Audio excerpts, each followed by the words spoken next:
अल्लाह के वली और एक नागिन का वाक़या। प्यारे दोस्तों, एक अल्लाह के वली और एक नागिन का वाक़या आप लोगों को सुनाने जा रहे हैं।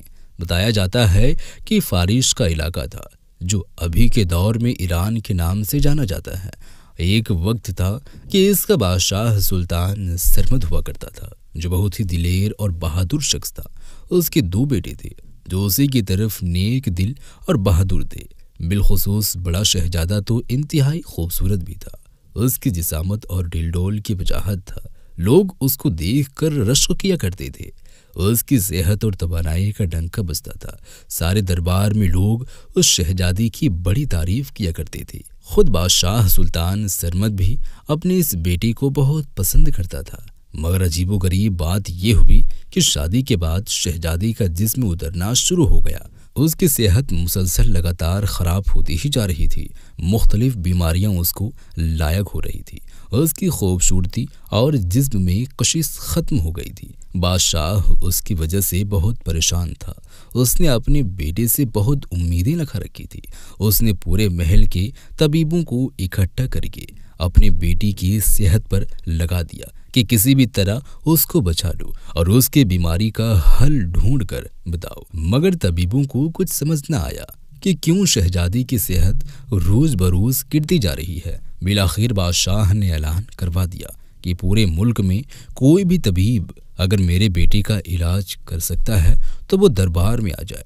मगर बड़ी कोशिशों और मेहनतों के बाद भी शहजादी की बीमारी का इल्म ना हो सका। एक दिन बादशाह बहुत ही परेशानी की हालत में बैठा हुआ था, कुछ भी सुझाई नहीं दे रहा था। तो उसने सोचा कि मैं इसी हाल में जंगल बयाबान या सहरा की तरफ निकल जाता हूँ। हो सकता है अल्लाह तबारक व तआला कोई सूरत निकाल दे। बस वो बग़ैर किसी लाव लश्कर के और बग़ैर किसी फौज के अकेला ही निकल गया। काफ़ी दिन तक मारा मारा फिरता रहा। बिलाखिर एक दिन उसने पहाड़ों के दरमियान एक गार में कोई आवाज़ सुनी जिससे मालूम होता था कि वहाँ पर कोई शख्स मौजूद है। जब वो गार के अंदर दाखिल हुआ तो वहाँ पर एक फ़कीर शख्स अल्लाह की इबादत में मशगूल था। उसने बादशाह की तरफ कोई तवज्जो न की। सुल्तान सरमद बादशाह वहाँ पर एक तरफ खामोशी से बैठ गया। वो इस सोच में गुम था, इस वीराने में फ़कीर कैसे ज़िंदगी गुजार रहा होगा, उसको खाना पीना कैसे मिलता होगा और उसका गुजारा कैसे मुमकिन होता होगा। इसी वासना में एक परिंदा बाहर से उड़ता हुआ आया। उसकी चोंच में बहुत खूबसूरत कपड़ा था। फकीर ने अपनी इबादत बस कर दी और कपड़ा लेकर एक तरफ रख दिया। उस कपड़े में खाने की कुछ चीज़ें थी जिनको देखकर बादशाह समझ गया कि इस तरह अल्लाह की नुसरत उस फ़कीर को मिली हुई है। बादशाह ने उसको अपना मसला बयान किया और दुआ के लिए कहा। फ़कीर ने इस बात की इजाज़त दे दी कि शहजादी को उसके पास लाया जाए ताकि ये सूरत हाल को अच्छी तरह देख सके। बादशाह वहाँ से वापस हुआ और दरबार पहुंचकर शहजादी को साथ ले जाने की तैयारी करने लगा। जब शहजादी को लेकर फ़कीर के पास गार में पहुंचा तो उस बुजुर्ग फ़कीर ने देखते ही कह दिया कि ये किसी बीमारी का असर नहीं बल्कि कुछ असरात है, यानी कोई ऐसी वजह जो बीमारी से हट के है। शहजादी से पूछने लगा कि क्या तुमने कोई सफ़र किया, क्या कहीं पर गए थे या कोई ऐसा वाक़या पेश आया तो मुझे तफसील से बताओ। शहजादा कहने लगा, जी बुजुर्ग, मैं काफ़ी अरसा पहले एक सफ़र पर गया था। वहाँ पर मेरे साथ अजीबोगरीब वाक़या पेश आया था। मैंने एक जगह हिरन को शिकार किया, लेकिन मेरा तीर शिकार को लगने के बजाय दूसरी तरफ मुड़ गया। हिरन भी भाग गया। मुझे उस पर बड़ा गुस्सा आया और मैंने हिरन का पीछा शुरू कर दिया। इस भागम भाग में अपने लश्कर से जुदा हो गया और जंगल में ही रात का वक्त शुरू हो गया। हर तरफ अंधेरा छा गया और वो हिरन भी मुझे ना मिल सका।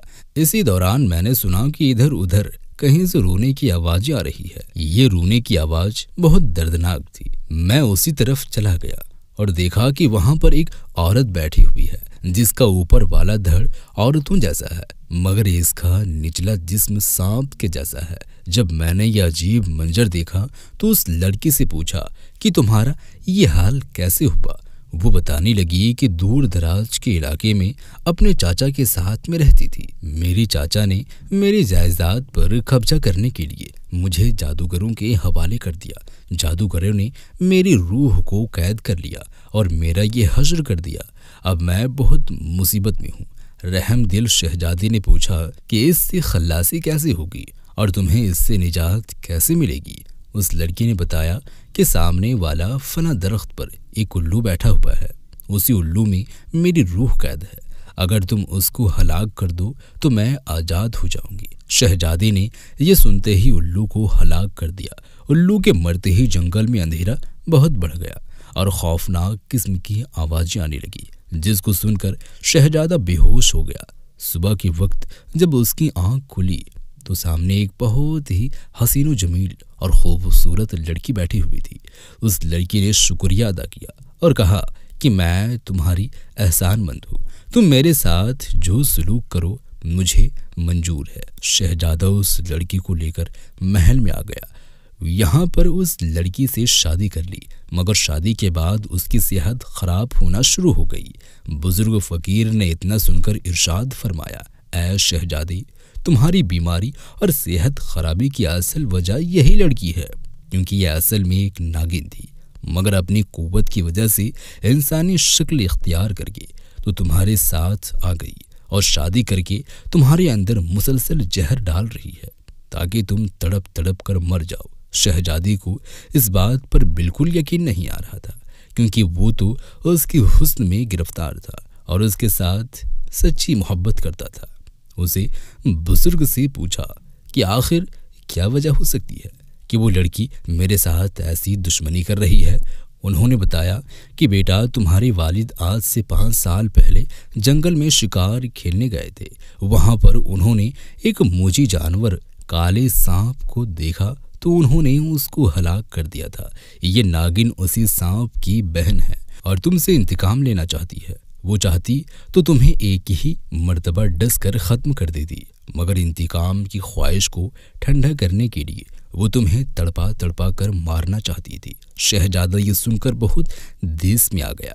اس کو یقین آ چکا تھا کہ میری بربادی اور صحت کی تباہی کی وجہ یہی شیطان ناگن ہے۔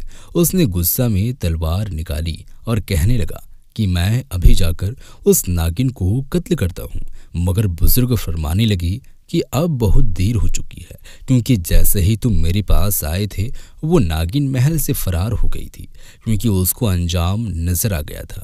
اب تم جاؤ تو اس کو غائب پاؤ گے۔ شہزادہ پریشان ہو گیا کہ اگر وہ بھاگ گئی ہے اور فرار ہو گئی ہے تو ہو سکتا ہے کہ کبھی وہ دوبارہ دشمنی نکالنے کے لیے مجھے سازش کے جال میں پھنسا لے۔ اس صورتحال میں مجھے کیا کرنا چاہیے؟ بزرگ نے شہزادی کو ایک تعویذ دیا کہ اگر تم اس کو اپنے پاس رکھ لو تو وہ آج کے بعد کبھی بھی تمہارے پاس نہیں آ سکے گی اور کسی بھی طرح تمہیں نقصان نہیں پہنچا سکے گی۔ شہزادہ اس عمل سے بہت خوش ہوا۔ تعویذ حاصل کرتے ہی اس کو اپنے جسم میں تبدیلی محسوس ہونے لگی۔ تھوڑی دیر بعد وہ بڑا ہی نشان اپنی طبیعت میں محسوس کر رہا تھا۔ اس نے اپنے پورے لشکر سمیت بزرگ کے ہاتھ پر بیعت کی اور ان بزرگوں کا بہت بڑا اکرام کیا۔ جب وہ واپس آیا تو سارے دربار والے حیران تھے اور اس کو بتا رہے تھے کہ آپ کی بیوی کافی دن سے غائب ہے اور ہم باوجود کوشش کے اس کو ڈھونڈ نہیں سکے۔ شہزادہ یہ سن کر مانے خیز مسکراہٹ دینے لگا اور پھر محل میں خوشیاں واپس آ گئی۔ شہزادی کی صحت بھی بحال ہو گئی۔ تو پیارے دوستوں، یہ تھی آج کی ویڈیو۔ سبق آموز کے طور پر یہ ویڈیو میں آپ لوگوں تک پہنچایا ہوں۔ اگر یہ ویڈیو آپ لوگوں کو اچھی لگی ہو تو ویڈیو شیئر کریں۔ ملتے ہیں ایک اور نئی ویڈیو کے ساتھ، تب تک کے لیے خدا حافظ۔